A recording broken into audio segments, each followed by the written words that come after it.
Nomor 5 ya. Oke, coba baca nomor 5. Siapa ini? Chrysostomos.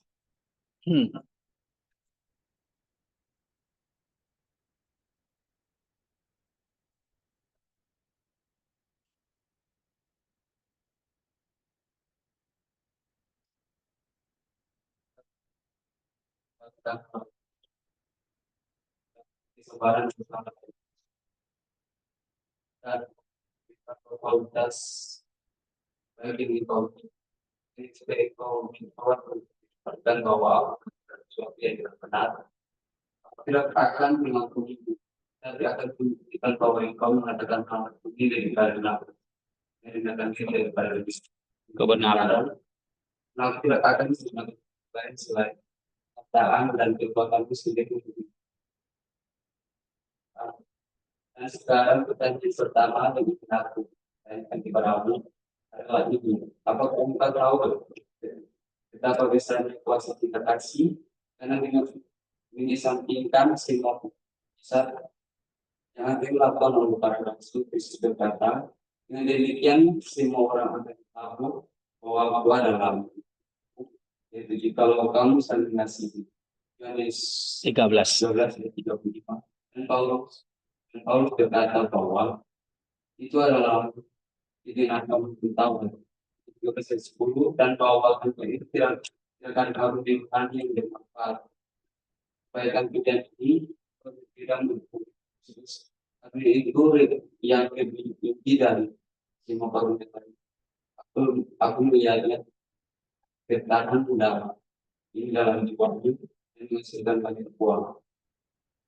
Basilius. Aku memang bahwa saya itu sangat bagiku dan bahwa aku berusaha dan maju ingin tahu berita ini, tetapi bahwa aku akan berinteraksi setengahnya dan aku sudah melakukannya bahwa kau sendiri akan bersaksi dari kau berhenti berbicara dan tidak pihaknya sudah dipindahkan dan hanya menghargai kebenaran. Iya.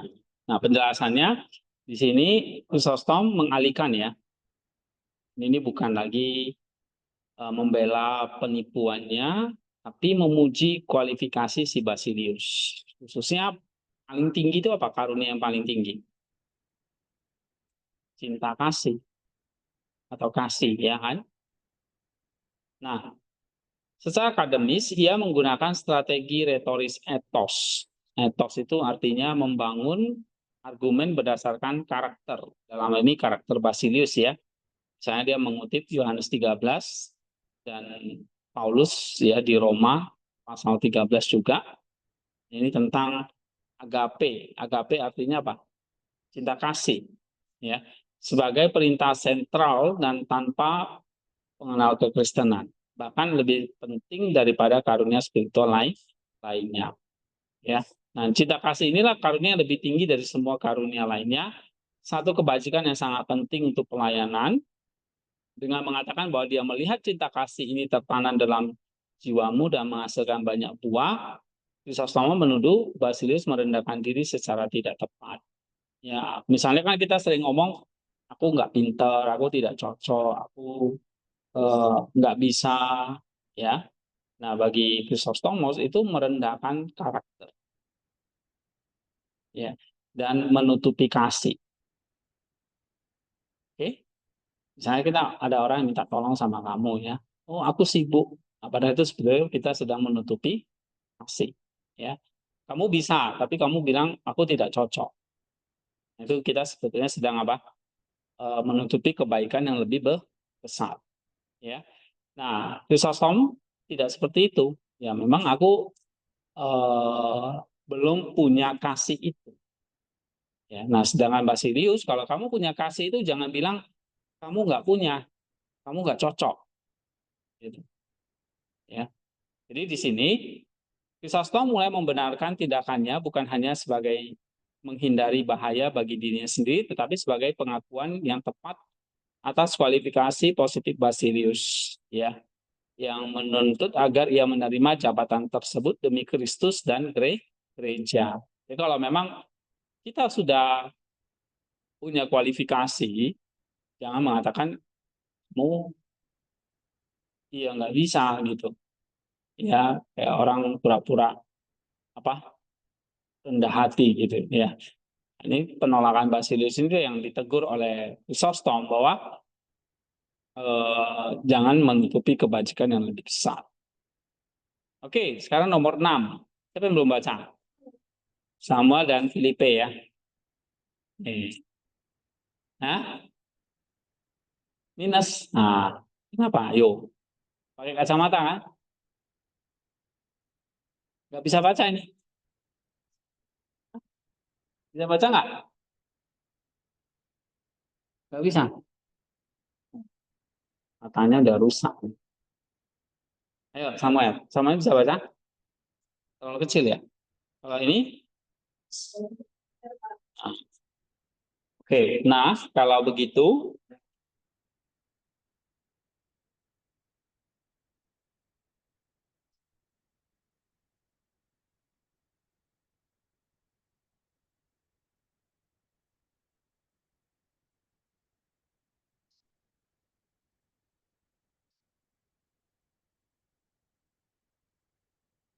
Saya dalam waktu yang apa yang menjaga keberadaan atau tujuan yang menyenangkan.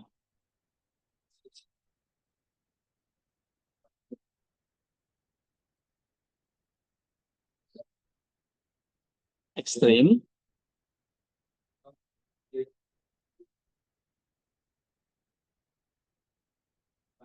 pasti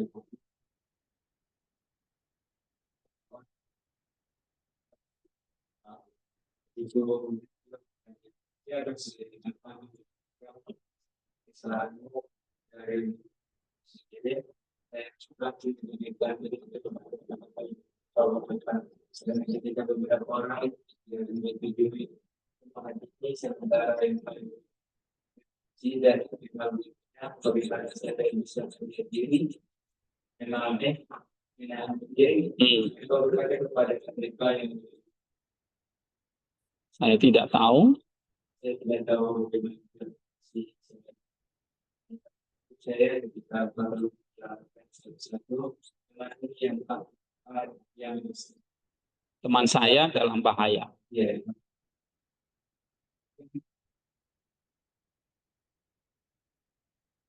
Dengan makna yang sama.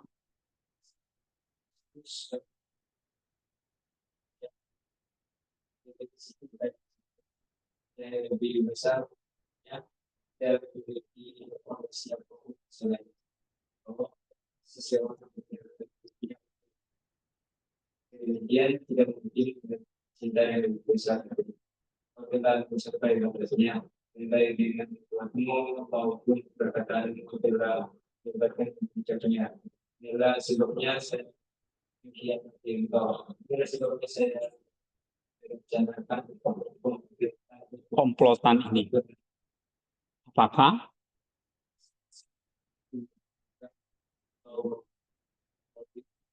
dari kecil pun dari dia ini China atau mendorong engkau ke dalam bahaya tetapi dari punya keyakinan akan masa depan saya tahu ini iya? Terus Basilius,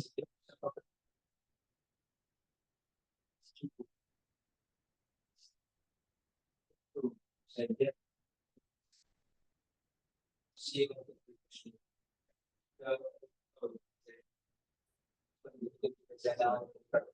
juga saya akan melakukannya dan akan membuktikan bahwa yang sumber dari kasih sayang.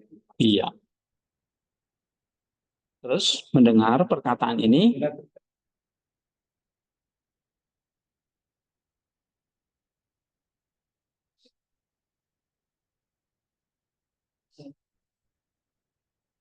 penjelasan.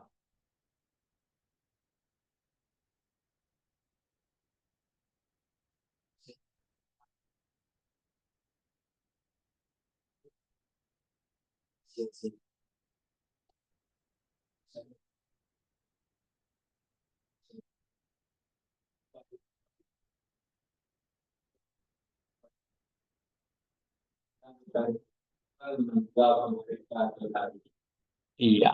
Nah, jadi di sini Chrysostom eh, menjelaskan satu bukti konkret ya bahwa cinta yang luar biasa sebetulnya sudah dimiliki oleh Basilius. Jadi jangan disangkal lagi ya.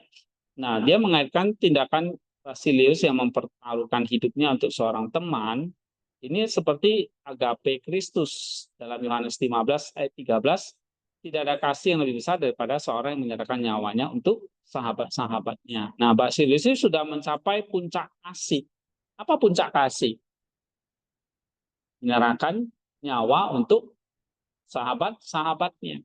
Seperti Kristus menyerahkan nyawanya untuk kita.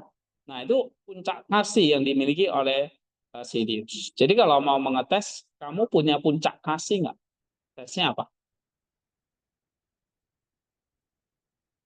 Samuel, mengasihi Delon nggak? Kamu mau menyerahkan nyawamu untuk dia?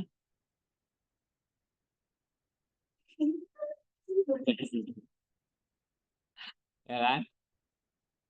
Maulah, kamu mengasihi Pikat atau mengasihi orang tuamu, tukar nyawanya, nah, menyerahkan nyawanya, misalnya harus ditembak mati ya, ibumu harus ditembak mati, tapi kamu gantikan. Nah, mau. Nah, itu kalau mau berarti itu seperti Basilius yang sudah mencapai apa? Batas atau puncak kasih.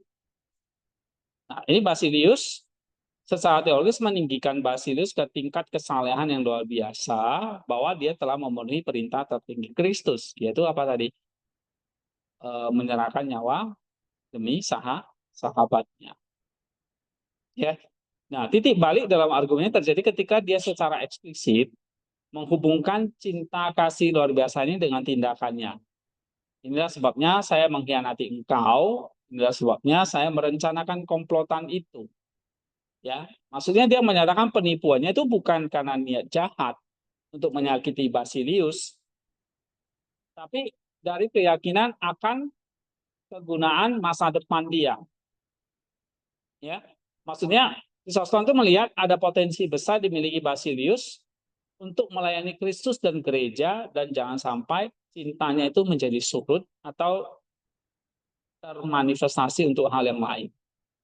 Jadi kalau kamu masih muda ini ya, punya semangat cinta yang tinggi kepada Tuhan, nah itu segera berikan kepada Tuhan. Karena kalau tidak, cintanya itu bisa diberikan kepada hal-hal yang lain.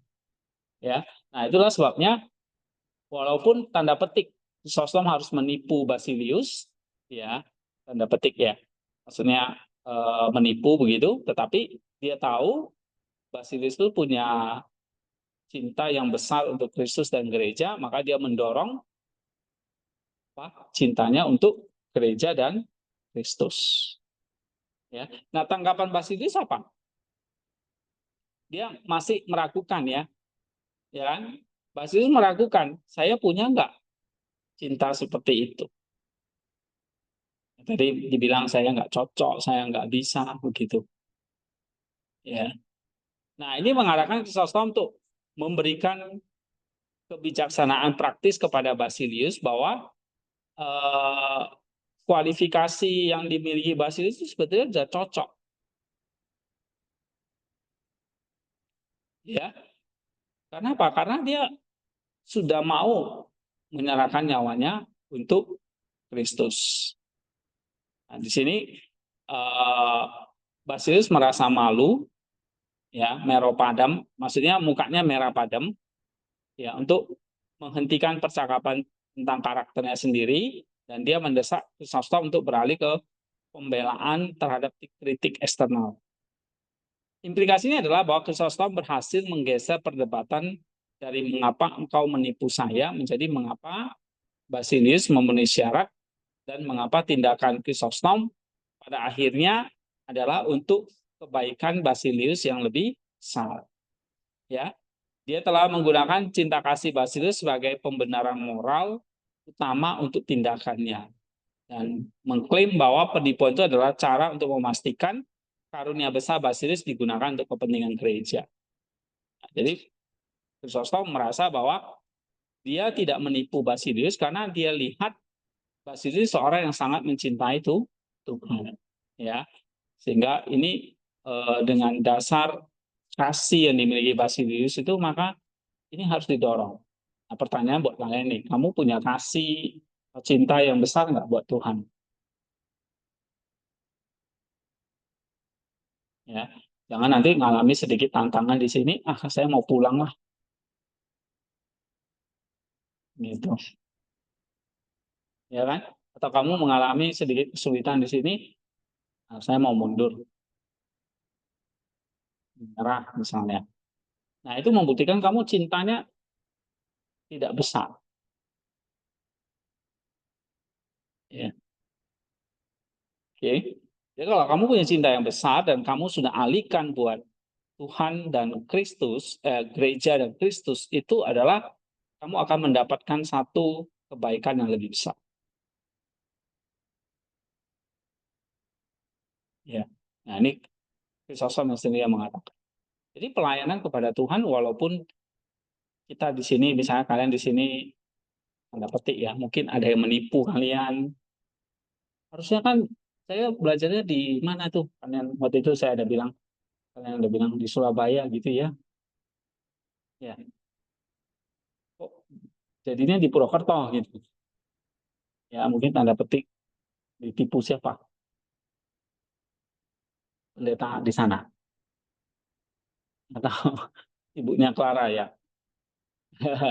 Saya dengar kan waktu itu kalian bilang kecewanya adalah katanya di Surabaya tapi kok kan. Jadi, mungkin kejadian bisa mirip, kalian merasa mendapat informasi yang nggak tepat dalam petik mungkin ya pendeta yang di sana akan berpikir Jawa itu ya kota besarnya cuma Surabaya gitu ya.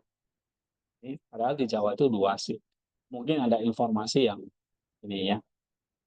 Tapi itu bukan jadi pembenaran, maksudnya eh, bukan jadi tipuan, tapi kalian memenuhi syarat ya untuk eh, memastikan kasih kalian gitu loh. Jadi ini kayak ujian ya. Misalnya ada di sini tuh selama ini kan kalian kalau di gereja wah, ditanya pendeta mengasihi Tuhan nggak? Mengasihi ya, tanya guru agamanya mengasihi Tuhan nggak? Mengasihi ya. Nah sekarang Yesus bilang coba buktikan kasihmu apa? Hah? Mengembalakan domba-domba, ya kan? Mengembalakan domba-dombaku. Nah domba-dombaku tuh domba-domba yang seperti apa? Yang berjiwa rasional, yang banyak iya pendak bebas, yang bisa berdosa dan sebagainya. Nah, kamu punya nggak cinta untuk domba-domba? Ini kan bukti kita mengasihi Tuhan.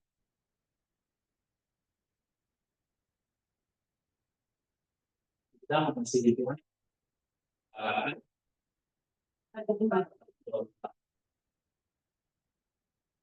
Nah, untuk mengembalakan domba, Basilius punya kualifikasi. Oke, apa kualifikasi Basilius yang dilihat oleh sosok? Cinta kasih. Oke. Nah, kasih yang terbesar apa? Menyerahkan Yohanes 13 tadi, menyerahkan nyawanya untuk domba-domba. Jadi kalau kalian misalnya dari sejak kecil diajarin untuk mengasihi Tuhan, nah waktu di sini ini adalah bukti, buktikan kamu mengasihi Dia. Dari sekolah minggu misalnya kalian udah diajarin tentang lagu apa itu? Aku cinta. Ya, nyanyinya gimana? Aku cinta Yesus. Hah? Yesus. Ya kan? Ada kan? Gimana? Coba misalnya ini kan. Oh, oh, enggak, lagu sekolah minggu. Iya, itu kan. Ini barang pembaca tuh. Ya, benar kan? Ya, cinta Yesus kan. Itu diajari. Nah, sekarang adalah waktu kamu mau nggak memberikan nyawa untuk dia.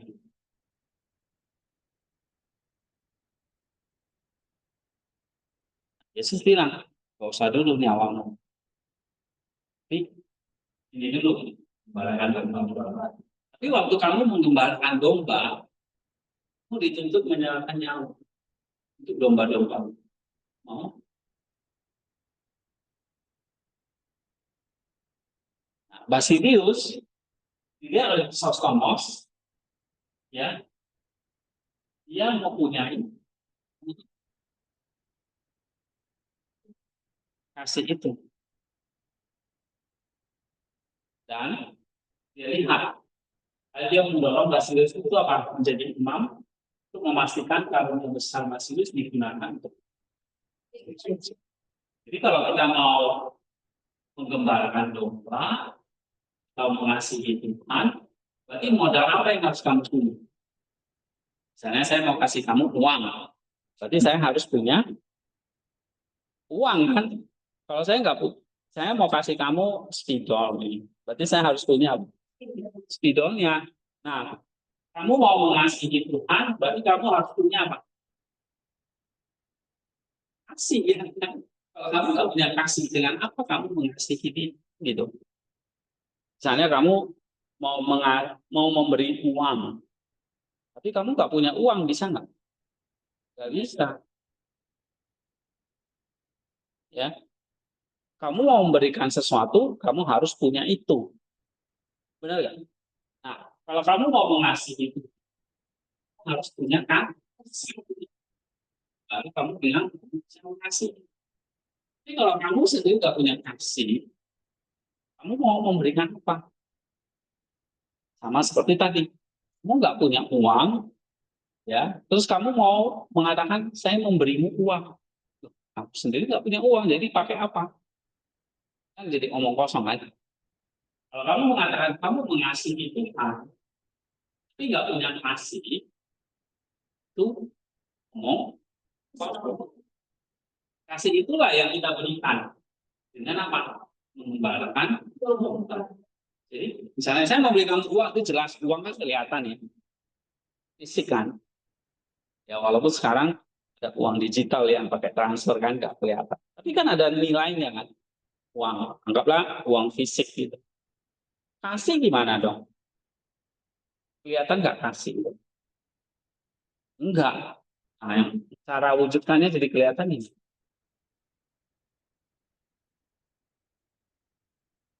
Menggembalakan, kamu jadi gembala, kamu jadi pastor, lalu ada jemaat yang datang, kamu layani.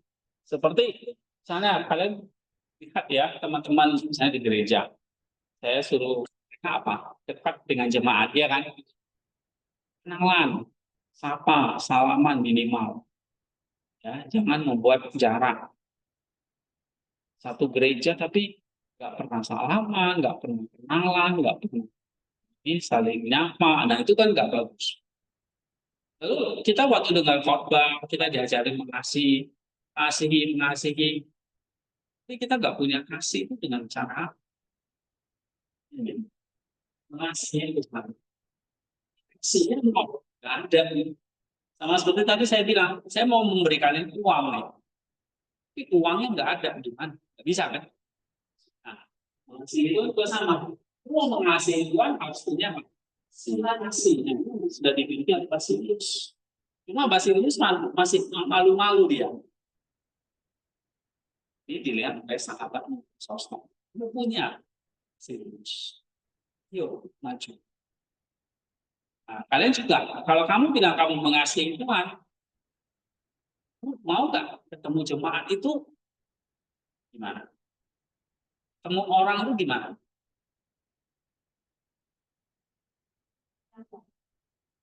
Ya.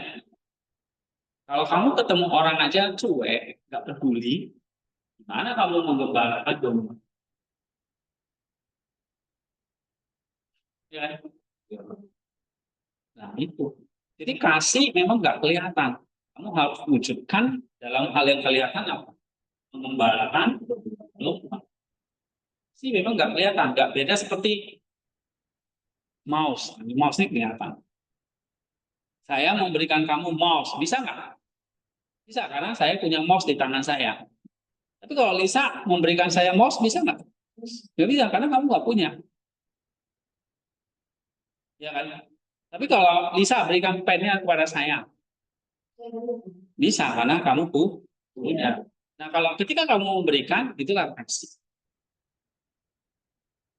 Dalam wujud memberikan pen. Ya kan? Nah, berikan pen. Ini kasih. Tapi kelihatannya apa? Berbeda. Gitu loh. Ya. Itu apa mungkin? Nah, ini.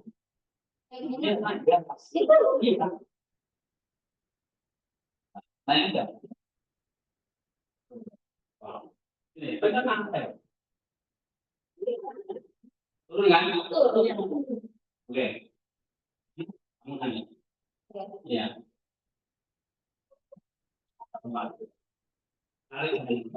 Enggak bisa loh. Ayo, lagi. Bentar. Kalau ini. Artinya apa?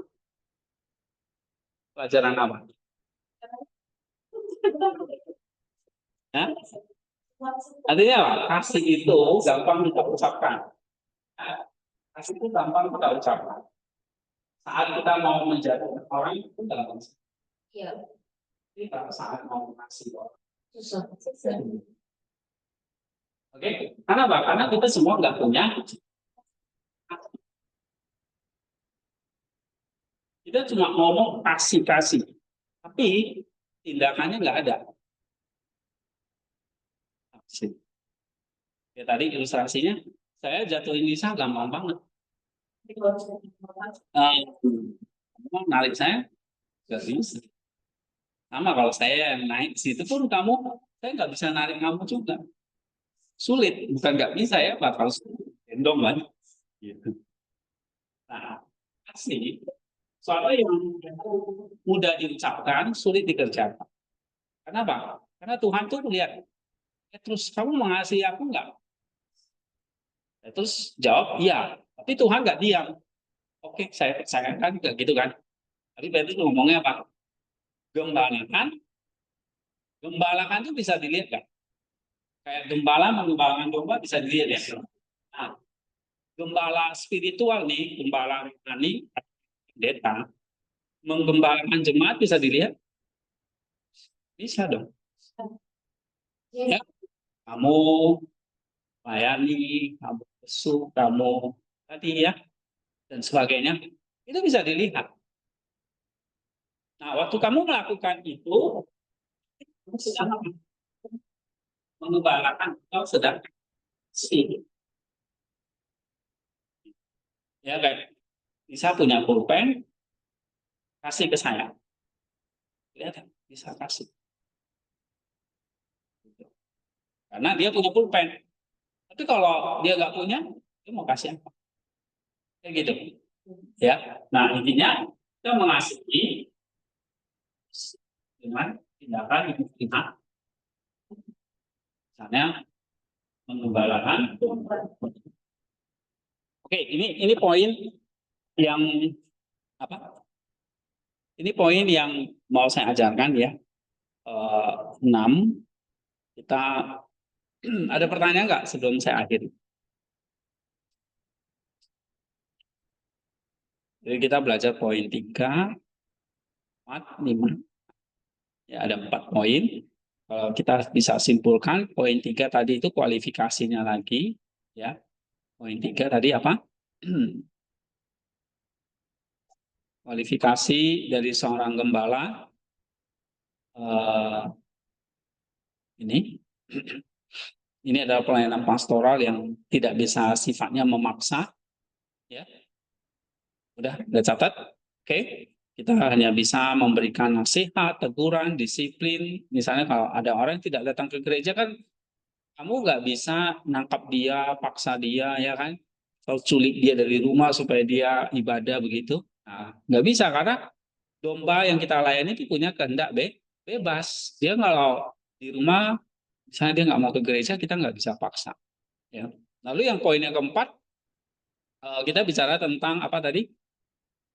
Eh, Pelayanan pastoral itu adalah pelayanan yang sifatnya itu kayak kita memberi pengobatan, ya, pengobatan eh, apa yang dibutuhkan oleh setiap jemaat, ya. Jadi harus berbanyak kesabaran, kebijaksanaan, dan mata di mana-mana. Jadi seorang gembala itu nggak cukup dengan dua mata, matanya harus banyak. Sini di belakang, ya, di jidat. Oke, artinya apa? Kita diminta untuk memberi pengamatan yang tajam. Nah, di sini kamu berlatih pengamatan yang tajam. Di sini misalnya kamu di asrama ada berapa teman? Katakanlah 30 orang. Nah, 30 orang itu punya semua karakter yang berbeda-beda. Matamu dengan si A, dengan si B, dengan si C, itu bisa beda-beda pengamatan. Karena setiap orang punya disposisi. Disposisi ini artinya apa? Sikap, karakter yang berbeda-beda. Ya, ada yang keras, ada yang lembut. Oke. Bahkan kalau kita tegur yang keras, mereka bisa putus asa. Ataupun malah mereka justru tambah mengabaikan. Ya kan? Kamu pernah nggak nasihati orang, misalnya kamu nasihati sudah capek, sudah dengan baik, dengan lembut, sampai keras, tapi orang itu tetap mengabaikan. Nah, itu dibiarkan. Nah, kalau seorang gembala bisa nggak seperti itu? Nggak bisa. Kamu bertanggung jawab atas jiwanya. Bahkan kalau kamu kasih, kamu rela dari iya. Gitu. Itu yang keren dari seorang gembala. Kalau dokter yang sakit, misalnya mengobati pasien, kalau pasiennya datang, baru diobati. Kalau dia nggak datang, ya udah. Emang dokternya cari. Jarang ya dokter seperti itu sekarang. Mungkin aja dia berpikir dia ke dokter yang lain kan. Totalnya mungkin saja dia tidak pernah datang dan dia sudah meninggal. Memang dokternya juga datang. Belum tentu. Ya, saya tidak katakan 100% tidak peduli, enggak. Tapi dokter itu dengan hubungan dengan pasien ya hanya sekedar dokter dan pasien, tidak lebih dari itu. Sedangkan kamu dengan jemaat itu hubungan kamu dengan Allah. Karena yang kamu gembalakan itu bukan domba kamu, tapi siapa? Dombanya Kristus. Jadi tanggung jawabannya kepada siapa? Kristus. Jadi kalau misalnya ya, kita punya disposisi begini, ya sudah, dia nggak mau ke gereja, biarin binasa. Nah, itu bijaksana nggak? Kita harus tanya. Memang betul, kadang-kadang kita harus kasih hukuman. Ya, dibiarin ya, dicuekin. Misalnya nggak mau ke gereja, ya udah, kita biarin. Ada orang yang seperti itu, dicuekin dia baru datang. Tapi kalau diperhatiin terus, dia malah manja gitu ya kan. Ya. Tapi ada yang berbeda. Ada yang kalau dicuekin dia justru malah nggak mau datang. Nah, harus dibesuk dulu, dikunjungi baru mau baru datang. Tapi ada yang terbalik, tambah didatangin dia malah tambah besar kepala gitu ya. Nah, jadi butuh pengamatan yang tajam. Tapi kita butuh hikmat dan kesabaran. Mana tadi di sini? Paling sulit itu adalah kita punya kesabaran. Paling sulit itu adalah kita punya hikmat. Nih, kesabaran, kebijaksanaan, dan kemampuan persuasif yang luar biasa. Harus punya itu. Ya, kalau menghadapi nanti kalau kalian masuk dalam pelayanan, menghadapi sendiri, kalian akan melihat. Iya benar. Chrysostom bilang ini benar. Karena dia tulis dari pengalaman dia juga sebagai seorang imam. Ya, ini mungkin Tika tadi udah lihat gambarnya, ini dia. Ini kan dia pakai baju imam. Ini baju imam. dipakai. Ya, dia butuh hikmat, kebijaksanaan, dan sabaran. Lalu poin terakhir tadi 5 kita baca apa?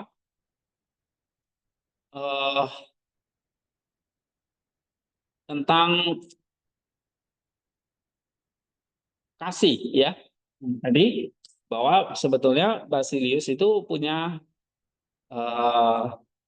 kasih yang bisa dia bagikan, ya, kepada untuk kepentingan gereja. Dan di sini, ya. Jadi udah sampai poin 6, ya, benar. Poin 6 jadi kasih. Oh, tadi poin 5 lewat, ya. Poin 5 tadi kita bahas tentang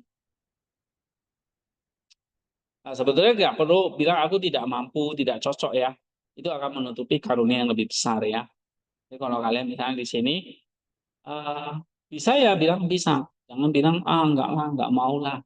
Diajak pelayanan nggak mau lah, misalnya begitu. Nah, itu menutupi kebaikan yang lebih besar. Dan yang terakhir keenam tadi kasih. Kalau kita bilang kita mengasihi Kristus, ya kita harus punya kasih itu.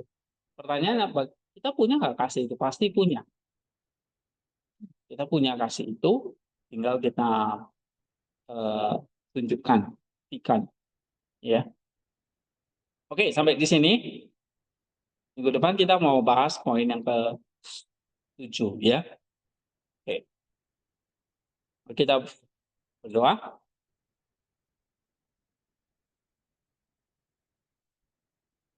Bapa di surga, terima kasih untuk hari ini kami boleh belajar sedikit dari firman-Mu tentang mempersiapkan diri menjadi seorang gembala yang baik melalui pelajaran dari Chrysostomos yang Tuhan sudah berikan kepada kami pada hari ini.